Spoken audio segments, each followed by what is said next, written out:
Hello दोस्तों, कैसे आप सब। उम्मीद करता हूँ खैरियत से होंगे। मैं एम अली आप सभी का Haidari study point YouTube channel पे खैर मकदम करता हूँ। सीटेट जुलाई सन 2024 के लिए उर्दू के सिलेबस के मुताबिक लगातार क्लासेस आप लोगों को प्रोवाइड कराई जा रही हैं। पिछली 3 क्लासों में हमने आमोजिश और हुसूल याबी से मुताल्लिक कुछ अहम पॉइंट्स डिस्कस किए, जैसे कि हमने ज़बान क्या होता है और ज़बान की किस्मों में हमने मादरी ज़बान और मेयारी ज़बान वगैरह को डिस्कस किया। और फिर हमने ज़बान की आमोजिश और ज़बान की हुसूल याबी को समझने के बाद दोनों में फ़र्क क्या है ये आपको वाज़े किया और कुछ एग्ज़ाम ओरिएंटेड पॉइंट भी बताए थे। उसके बाद हमने नोम चॉम्स्की की थ्योरी, जीन पियाजे की थ्योरी और लेव वाइगोस्की की थ्योरी को एक्सप्लेन करते हुए कुछ अहम पॉइंट्स बताए थे। आज हम कुछ इम्पोर्टेंट एग्ज़ाम ओरिएंटेड पॉइंट बताने के बाद कुछ अहम जो सवालात हैं जो कि गुज़िश्ता साल पूछे जा चुके हैं उन्हें हल करेंगे। बाकी की चीज़ें आपको अगर तफसील से पढ़ना है तो हमारा नोट्स आप हासिल कर लीजिएगा। कैसे हासिल करेंगे, आपको हमें व्हाट्सअप करना पड़ेगा 7275549890 पे। आप हमें व्हाट्सअप करेंगे तो हम अपना सैंपल भेजेंगे जिसमें सारी डिटेल्स होंगी। उन्हें फॉलो करके आप हमारे मुकम्मल उर्दू पेडागोजी के नोट्स को हासिल कर सकते हैं, जिसके लिए आपको एक मामूली सी रकम खर्च करनी होगी। चलिए कुछ एग्ज़ाम ओरिएंटेड पॉइंट देखते हैं, फिर हम आएंगे एमसीक्यूज़ पे जिनका जवाब आप लोग दीजिएगा। देखिए, कहा जा रहा है कि सभी बच्चे सीख सकते हैं अगर उनकी ही रफ्तार से सीखने दिया जाए और उनके ही तरीकों पर अमल करने दिया जाए। यानी कि अगर हम बच्चों को प्रॉपर अपॉर्चुनिटी देते हैं, उनकी इंटरेस्ट और उनकी जो रुचि है उनके मुताबिक उनको सीखने देते हैं तो वो आसानी से सीख सकते हैं। बच्चे खेल के ज़रिए लर्निंग बाई डूइंग करके और लर्निंग बाई एक्टिविटी से अच्छे तरीके से सीख सकते हैं। अगले पॉइंट में बताया जा रहा है कि सीखना एक मुसलसल अमल है, यानी कि एक कंटिन्यूअस प्रोसेस है। फिर कहा जा रहा है कि बच्चे अपने इल्म की तश्कील और तामीर खुद करते हैं। जो कंस्ट्रक्टिविज्म थ्योरी के मानने वाले हैं, जो संरचनावादी और तामीरियत पसंद नज़रिया के मानने वाले हैं, उनके मुताबिक बच्चे अपने प्रीवियस नॉलेज यानी कि साबिका मालूमात की बिना पे नए मालूमात की तामीर और तश्कील खुद से करते हैं। यही वजह है कि जीन पियाजे ने बच्चों को लिटिल साइंटिस्ट यानी कि नन्हा वैज्ञानिक कहा है। बच्चे का आमोज़ी अमल गुज़िश्ता अमल और तसव्वुरात की बिना पर ही आगे बढ़ता है। यानी कि बच्चे जो सीखते हैं वो अपने प्रीवियस नॉलेज के बेस पे सीखते हैं और प्राइमरी सतह पर तलबा बाहमी रब्त करके, इंटरेक्शन करके, अंतःक्रिया करके बेहतर तरीके से सीख सकते हैं। क्योंकि लेव वाइगोस्की ने भी कहा है कि ज़बान सीखने के लिए समाजी तामुल जो होती है वो बहुत ज़्यादा अहमियत की हामिल है। बच्चे सामाजिक अंतःक्रिया करके ही भाषा सीखते हैं, ये लेव वाइगोस्की का मानना है। चलिए कुछ और पॉइंट हैं जिन्हें हम देखते हैं। ये पॉइंट बहुत ज़्यादा अहम है, अक्सर पूछे जाते हैं। देखिए, गलतियां आमोजिश का हिस्सा और आमोजिश का इशारिया होती है। याद रखिएगा, अगर छोटे बच्चे सीखने में गलतियां करते हैं तो हमें गलतियों को फौरन सही नहीं करना चाहिए, ठीक है। ना ही बच्चों को तुरंत टोकना चाहिए। क्यों? क्योंकि गलतियां टीचिंग लर्निंग प्रोसेस का पार्ट होती हैं और ये लर्निंग का इंडिकेटर होती हैं, संकेतक होती हैं, इशारिया होती हैं। इससे बच्चों में बसीरत पैदा होती है, इंसाइट आती है, अंतर्दृष्टि आती है और बच्चे गलतियों से ही सीखते हैं। इसीलिए जो हमारी नेशनल करिकुलम फ्रेमवर्क 2005 है वो गलतियों को भी अहम मानता है, क्योंकि गलतियों से बच्चे सीखते हैं। बच्चों की गलतियां उस्ताद को फीडबैक फराहम करती है। गलतियों से खुद टीचर और स्टूडेंट दोनों को फीडबैक मिलता है। याद रखिएगा, अगर कोई भी बच्चा एक से ज़्यादा ज़बानों का जानने वाला है, मल्टीलिंगुअलिज्म है, तो उसके लिए ये मल्टीलिंगुअलिज्म फ़ायदेमंद साबित होगा। यानी एक से ज़्यादा ज़बानों का जानना नई ज़बान की तदरीस और आमोजिश में माविन और मददगार होता है। एग्ज़ाम ओरिएंटेड पॉइंट में अगला पॉइंट है कि दूसरी ज़बान की आमोजिश की शुरुआत अमूमन किससे की जाती है? मानी से की जाती है। तो याद रखिएगा, पढ़ने का मतलब सिर्फ हरूफ की अदायगी नहीं होता है, बल्कि पढ़ने का मतलब होता है मानी को समझना। ज़बान की तफ़हीम अहम होती है। मादरी ज़बान या घरेलू ज़बान से सीखना शुरू करना और फिर स्कूल में मज़ीद ज़बानें सिखा देना, ये हमारी होती है मादरी ज़बान पे मबनी कसीर लिसानियात। सीटेट में पूछा जा चुका है, मादरी ज़बान पे मबनी कसीर लिसानियात किसे कहते हैं? आप पहले मादरी ज़बान में सीखना शुरू कीजिए और बाद में उसी बेस पे मज़ीद ज़बानें सीख जाइए, तो ये मल्टीलिंगुअलिज़्म बेस्ड ऑन मदर टंग यानी कि मातृभाषा पे आधारित बहुभाषिकता है। याद रखिएगा, जब बच्चा स्कूल आता है तो वो कोरा कागज़ नहीं होता है। स्कूल में दाखिले के वक्त भी तलबा में ज़बान समझने की काफ़ी सलाहियत होती है।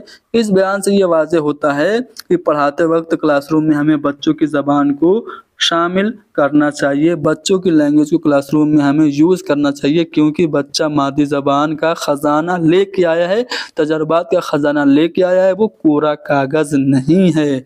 क्लासरूम में कसीर लिसानियत को उस्ताद के लिए एक असासा और वसाइल के तौर पे यानी जो मल्टीलिंगुअलिज्म है ये एज ए रिसोर्स हमें यूज़ करना चाहिए।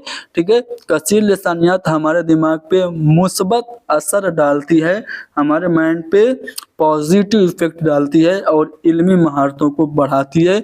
कसीर लिसानियत सीखने में मददगार और माविन होती है। ठीक है, देखिए, अगर एक तालिब इल्म जिसके घर की ज़बान और स्कूल की ज़बान अलग अलग है तो एज ए टीचर हमें क्या करना चाहिए? तो उस्ताद को क्लासरूम में कसीर लिसानियात को बतौर वसीला इस्तेमाल करना चाहिए, यानी कि बच्चे की घर की ज़बान को क्लासरूम में हमें जगह देनी चाहिए। अगर ज़बान का एक उस्ताद तलबा से फूल जमा करने को कहता है ताकि फूलों की वो स्क्रैप बुक बना सके और उनसे हर फूल का नाम अपनी ज़बान और अंग्रेज़ी ज़बान में लिखने के लिए कहे, तो ये जो एक्टिविटी होती है, इस एक्टिविटी का मकसद होता है कसीर लिसानियात को बढ़ावा देना। ठीक है, कोड स्विचिंग और कोड मिक्सिंग क्या होता है, इससे सवाल आता है। ट्रांस लैंग्वेजिंग से भी क्वेश्चन आया था इस बार, तो इसे समझ लेते हैं। ठीक है, ट्रांस लैंग्वेजिंग क्या होता है? एक लचकदार कसीर लिसानियात है ये, इसमें मुख्तलिफ ज़बानों के अनासर को यकजा किया जाता है और आमोजगारों की कई ज़बानों को तदरीसी आमोजी अमल में इस्तेमाल किया जाता है, यानी कि ऐसा मेथड जिसमें अलग अलग लर्नर्स की लैंग्वेज को हम पढ़ाने में टीचिंग लर्निंग प्रोसेस में यूज़ करते हैं, तो वो ट्रांस लैंग्वेजिंग कहलाता है। ठीक है, कोड स्विचिंग और कोड मिक्सिंग ये बाइलिंगुअल बच्चों में पाया जाता है। अब कोड स्विचिंग क्या होता है समझिए। एक ज़बान के बोलने वाले बच्चे जब दूसरी ज़बान के अल्फाज और जुमलों का इस्तेमाल करने लगते हैं तो इसे हम कोड स्विचिंग यानी कि ज़बान की मुंतकली कहते हैं। मान लीजिए कोई बच्चा हिंदी और गुजराती बोलता है, चुनांच वो ज़रूरत के मुताबिक हिंदी से गुजराती और गुजराती से हिंदी बोलने लगता है, तो ये कोड स्विचिंग है। ठीक है ना। चलिए, कोड मिक्सिंग क्या होता है? दूसरी ज़बान की हुसूल याबी उस ज़बान से मुतासिर होती है जिसे आमोज़गार पहले से जानते हैं, तो इस असर को हम कोड मिक्सिंग कहते हैं। जैसे मैं कहूँ मैं संडे को मार्केट जाऊँगा, तो यहाँ पे संडे और मार्केट ये अंग्रेज़ी के अल्फाज हैं जो कि हमें पहले से पता थे, तो उर्दू में ही हमने इनको इस्तेमाल कर दिया, तो ये कोड मिक्सिंग हो गया। ठीक है, 1963 का ऑफिशियल लैंग्वेज एक्ट जो है ये क्या कह रहा है, ध्यान दीजिए। आर्टिकल 343(1) के मुताबिक जो हिंदी है वो हमारी सरकारी ज़बान है, ऑफिशियल लैंग्वेज है, और अंग्रेज़ी जो है वो आर्टिकल 343(2) के मुताबिक माविन सरकारी ज़बान एसोसिएटिव ऑफिशियल लैंग्वेज है। ठीक है, चलिए, और भी बहुत सारे पॉइंट हैं, आप लोग हमारे नोट्स को लेकर के खुद से पढ़िएगा। चलिए, अब हम कुछ सवालात आप लोगों को कराना चाहते हैं। कहाँ से कराएं? चलो यहाँ से कराते हैं। दूसरा सवाल देखिए, दूसरे सवाल में क्या कहा जा रहा है। एक 8 साल का बच्चा अपने वालिदैन के साथ बिहार से बम्बई मुंतकिल होता है और स्कूल में हिंदी, संस्कृत और अंग्रेजी सीखता है। स्कूल में क्या सीख रहा है? हिंदी, संस्कृत और अंग्रेजी, और अपने मोहल्ले और दोस्तों के साथ वो इंटरेक्ट करके मराठी भी बहुत अच्छे से सीखने लगता है। तो मराठी सीखने के बारे में आप क्या कहेंगे? तो मराठी जो उसने सीखी है स्कूल में तो सीखी नहीं है, दोस्तों से नकल करके, अनुकरण करके, गैर शऊरी तौर से सीखी है, तो इसलिए मराठी जो है वो ज़बान का उसूल कहलाएगी, लैंग्वेज एक्विजिशन कहलाएगी, भाषा अर्जन कहलाएगी। इसका एक्सप्लेनेशन मौजूद है, नोट्स आप लोग लेंगे तो अच्छे से इसको पढ़ पाएंगे। चलिए, लेव वाइगोत्स्की के मुताबिक कौन सा उनसुर आमोजिस को मुतासिर करता है, ये आप लोगों को बताना है। तो मैंने आप लोगों को कई बार बताया है, जब भी वाइगोत्स्की से मुतालिक सवाल आते हैं तो मैं इस तरह से लिख देता हूँ कि वाइगोत्स्की 3 चीज़ों पे जोर देते हैं, सोसाइटी, कल्चर और लैंग्वेज पे। यानी कि वाइगोत्स्की के मुताबिक सोशल इंटरेक्शन ज़रूरी है, कल्चर ज़रूरी है और लैंग्वेज ज़रूरी है, समाजी तामुल, सकाफत और ज़बान ज़रूरी है। तो ये आमोजिस को मुतासिर करती है, यानी कि अलिफ, जीम और दाल, जो हमारा पहला वाला ऑप्शन होगा वो करेक्ट होगा।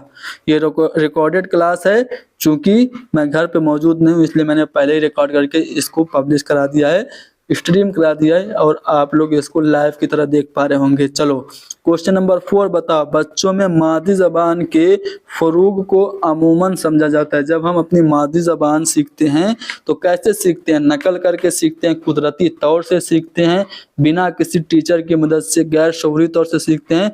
और गैर शऊरी तौर से बिना टीचर की मदद से जब ज़बान सीखते हैं तो वो क्या कहलाती है? लैंग्वेज एक्विजिशन कहलाती है, ज़बान का हुसूल कहलाता है, भाषा अर्जन कहलाती है। यानी कि मादी ज़बान के फ़रोग को हम ज़बान का हुसूल कहते हैं। पहला वाला ऑप्शन हमारा सही होगा। अगला सवाल है कि आमोजिस, ज़बान की आमोजिस के हवाले से कौन सा बयान दुरुस्त है?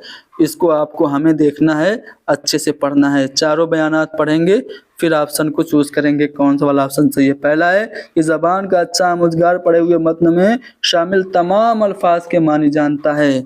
अगर कोई लर्नर पैसेज के सभी लफ्ज़ों के मानी को जान जाए तो क्या वो अच्छा लर्नर कहलाएगा? या फिर ज़बान का अच्छा आमुजगार पढ़े हुए मतन के मानी व मफहूम और ख्यालात को समझता है? तो ये बात सही है। अगर आप सेंट्रल आइडिया समझ रहे हैं, ओवरऑल उसकी मीनिंग समझ रहे हैं, it's mean you are good learner. ज़बान का अच्छा आमुजगार ज़बान के सभी उसूल समझता है? जी नहीं। आप मान लीजिए इंग्लिश अच्छे से बोल पा रहे हैं, अच्छे से पढ़ पा रहे हैं, तो क्या आप इंग्लिश ग्रामर के सभी रूल्स पता है आपको? ज़रूरी नहीं है, ठीक है।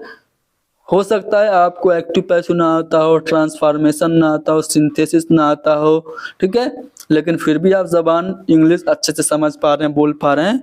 तो ज़रूरी नहीं है कि आप सभी उसूल जानेंगे तभी अच्छे लर्नर होंगे, तो ये बात गलत हो गई। ज़बान के अच्छे आमुजगार को ज़बान के सारे उसूल जानने की ज़रूरत नहीं होती है। यानी कि बे और दाल, ये जो बयान आते हैं वो हमारे सही हैं। बे और दाल आप देखेंगे तो चौथे वाले ऑप्शन में, जो कि हमारा जवाब होगा। बच्चे इब्तदाई वर्षों में दीवार, फर्श और कापियों में आड़ी तिरछी लकीरें बनाते हैं। तो ज़बान की आमोजिश के इस मरहले को हम क्या कहते हैं? तो इसको हम डिलीजेंट स्टडी कहते हैं। आपने देखा होगा बच्चे, छोटे बच्चे जो होते हैं वो आर्ट्स वगैरह बनाते हैं, किताबों पे आड़ी तिरछी लकीरें बनाते हैं। तो ये अपने आप को एक्सप्रेस करने की कोशिश कर रहे होते हैं और इस स्टेज को हम डिलीजेंट स्टडी कहते हैं, हंगामी खानदगी कहते हैं। यानी कि बी वाला ऑप्शन हमारा सही होगा। एक ज़बान के बोलने वाले में दूसरी ज़बानों के अल्फाज और जुमलों का इस्तेमाल आम बात है, तो इसे हम क्या कहेंगे? इसे हम कहेंगे ज़बान की मुंतकली। बी वाला ऑप्शन हमारा सही होगा, ठीक है ना। ज़बान का इक्तिसाब होगा जब, यानी लैंग्वेज एक्विजिशन कब होगा? बच्चे को कवायद के उसूल पढ़ाए जाते हैं तब होता है। ग्रामर का रूल जब हम बच्चों को पढ़ाते हैं, सिखाते हैं, तब बच्चे में लैंग्वेज एक्विजिशन होता है? जी नहीं। जब हम बच्चों को पनिशमेंट देते हैं या फिर इनाम देते हैं तब? जी नहीं। बच्चे बगैर शऊरी तवज्जो से ज़बान सीखते हैं? जी नहीं।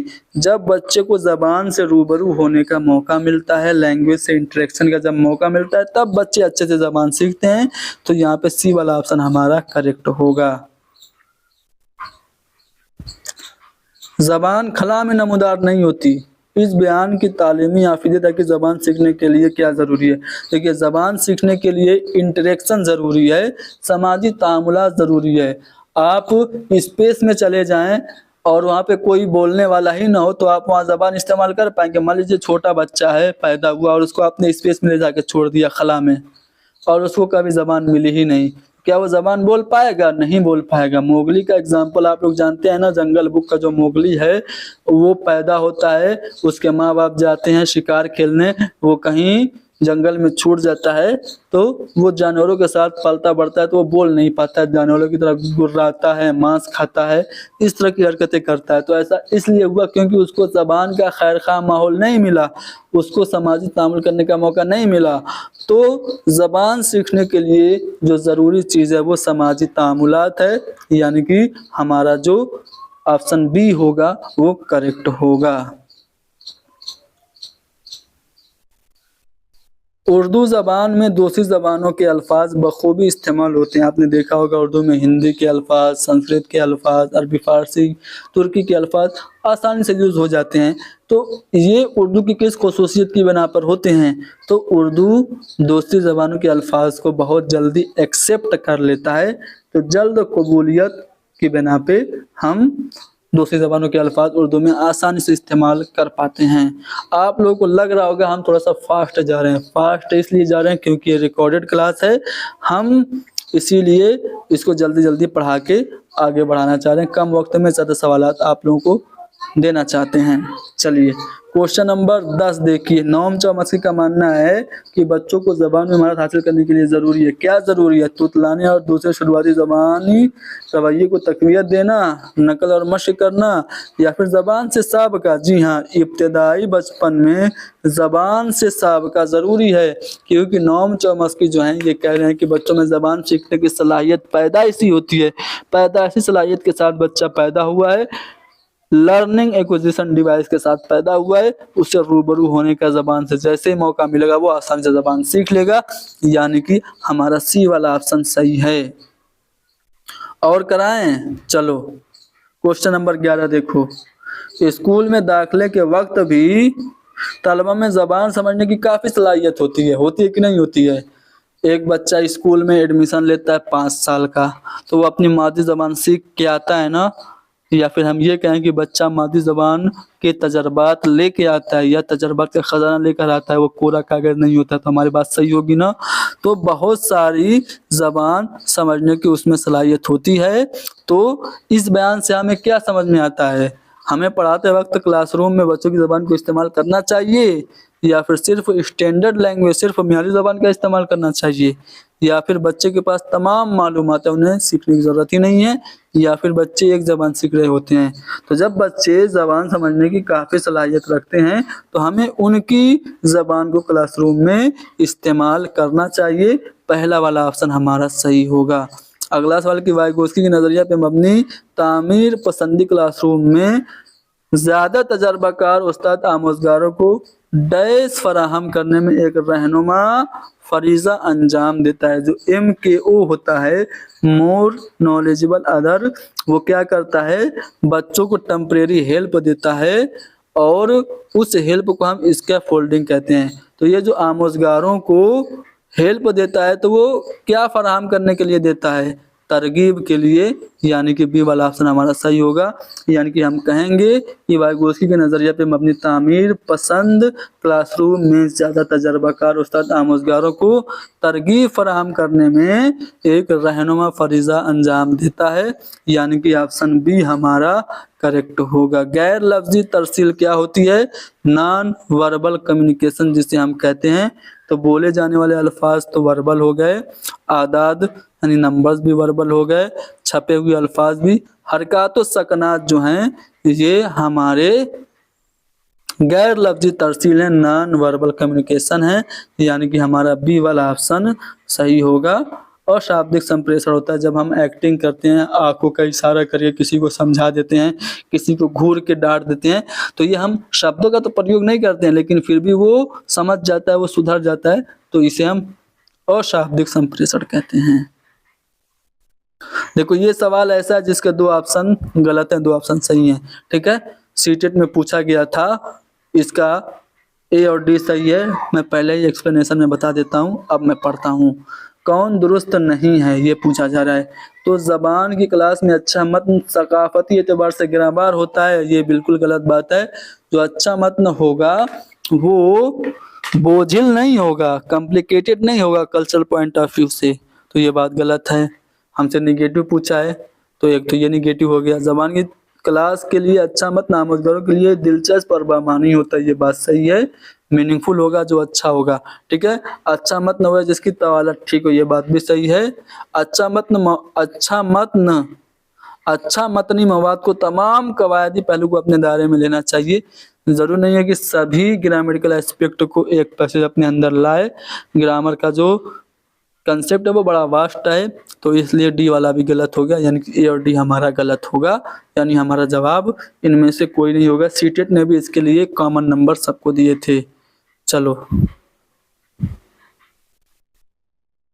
बलूगत के बाद कोई नई जबान सीखने से गैर मुल्की जबान को सीखा जा सकता है, या फिर मुश्किल होती है, या फिर सीखने की महारत ही खत्म हो जाती है, फिर महारत बढ़ जाती है। तो बलूगत के बाद कोई नई जबान सीखने से गैर मुल्की जबान सीखा जा सकता है, यानी कि पहला वाला ऑप्शन हमारा सही होगा। तो हमने 15 सवालात किए और कुछ थ्योरी वाले स्टार्टिंग में पॉइंट्स भी आपको बताए। उम्मीद है कि ये क्लास आप लोगों के लिए फ़ायदेमंद साबित हुई होगी। आज लाइव क्लास नहीं हो पाई, ये रिकॉर्डेड क्लास थी। लाइव क्लास डेली 3 बजे होती है। आप डेली हमारी लाइव क्लास को ज़रूर ज्वाइन कीजिए। क्लास को लाइक कीजिए, शेयर कीजिए, हैदरी स्टडी पॉइंट को ज़रूर सब्सक्राइब कीजिए। Thank you very much.